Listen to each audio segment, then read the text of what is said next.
Assalamualaikum warahmatullahi wabarakatuh. Salam sejahtera untuk Anda semua. Terima kasih sudah bisa bergabung dengan pertemuan mengenai statistik bisnis. Ya, kita masuk pada pertemuan ke-9 tentang ANOVA atau analisa varians. Apa aja yang dibahas di sini?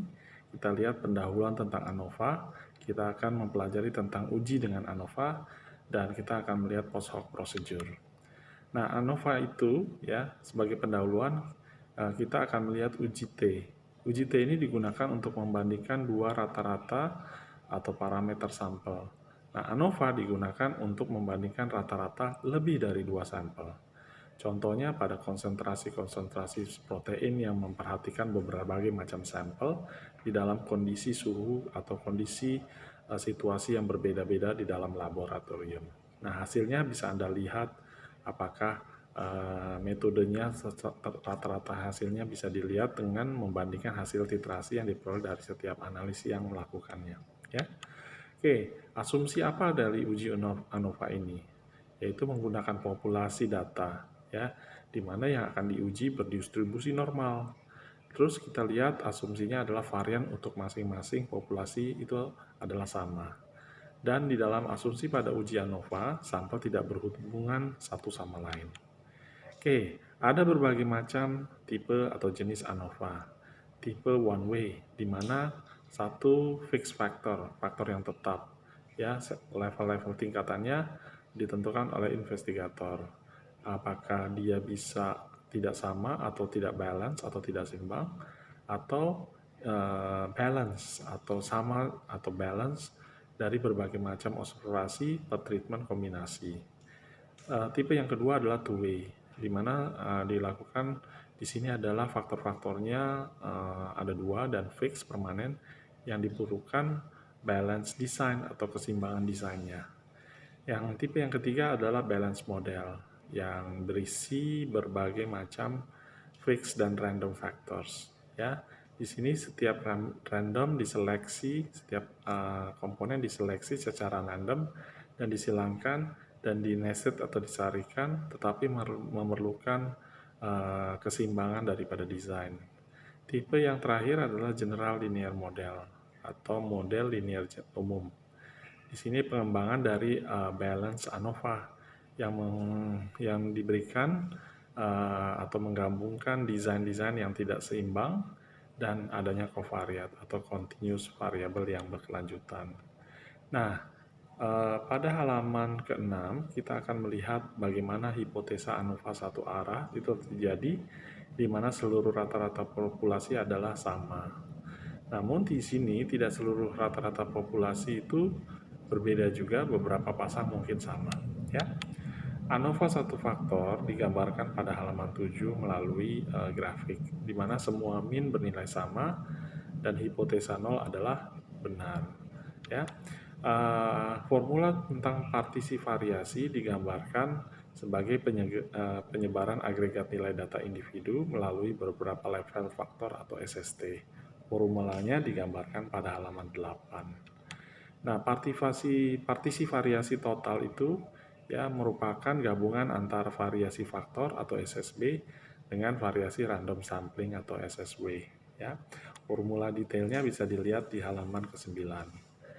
Kemudian kita bisa lihat pada pada istilah jumlah kuadrat total atau total sum square yang formulanya bisa dilihat pada halaman 10 yang merupakan ada jumlah populasi yang diukur, sampelnya dari populasi I, ya, bagaimana pengukuran ke J dan dari populasi ke I. Di sini juga kita lihat min keseluruhan dari seluruh nilai data. Kaitan dengan variasi total bisa dilihat antara grup 1, grup 2, dan grup 3 pada halaman ke-11. Ya. Bagaimana jumlah kuadrat antara atau sum square between itu bisa dilihat pada formula halaman 12. Di sini sum of square antara atau sum square between itu memasuki komponen jumlah populasi, ukuran sampel dari populasi, rata-rata sampel dari populasi, serta min keseluruhan.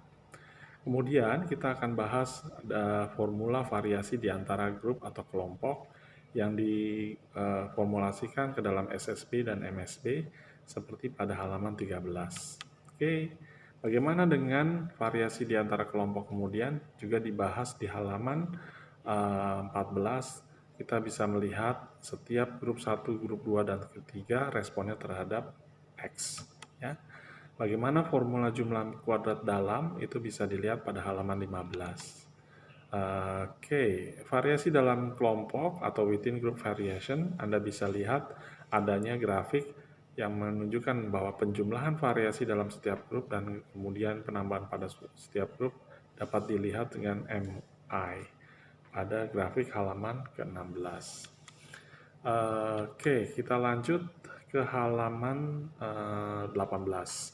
Anda pada halaman 18 akan bisa melihat kaitan antara tabel ANOVA satu arah atau one way ANOVA, between sample, within sample, dan jumlah totalnya di setiap kondisi source of variasi yang berbeda-beda. Contoh analisa ANOVA bisa Anda pelajari dan latihkan pada mulai di halaman 19 dengan menggunakan tabel di halaman 20, dan penyelesaiannya bisa setelah disediakan di dalam modul ini ya, tahap 1, tahap 2 yang mengkaitkan tahap 1 mengkaitkan SSB, DF, dan MSB. Pada langkah yang kedua memasukkan SSB, DF, dan MSB. Kemudian Anda juga bisa melihat formula cara menghitung nilai F hitung. Nanti Anda bisa melihat nilai F kritik yang terkait dengan dua derajat bebas yang terpisah. Ya, Anda bisa melihat derajat bebas pembilang F1, bagaimana dengan derajat bebas penyebut atau F2. Ya, dari tabel F tadi Anda bisa lihat, Anda bisa hitung, membandingkan kondisi F hitung dibandingkan dengan F tabel. Jika F hitung lebih kecil dari diharapkan, F hitung lebih kecil dari F tabel. Apa keputusannya? Hipotesis 0 diterima, berarti rata-rata berat tablet untuk 3 fasilitas bisa adalah sama. Ya, Anda bisa menggunakan output dengan SPSS. Jika Anda membutuhkan modul yang spesifik tentang SPSS, tolong ketua kelas atau Anda bisa menghubungi saya melalui alamat email pribadi atau alamat email kantor. Contoh kedua juga diberikan Anda untuk bisa melatihan secara mandiri dengan menggunakan SPSS. Post hoc procedure itu dilampirkan pada halaman bagian dalam. Apa saja sih jenis-jenis post hoc procedure juga dilihat dari pada halaman 32. Ya.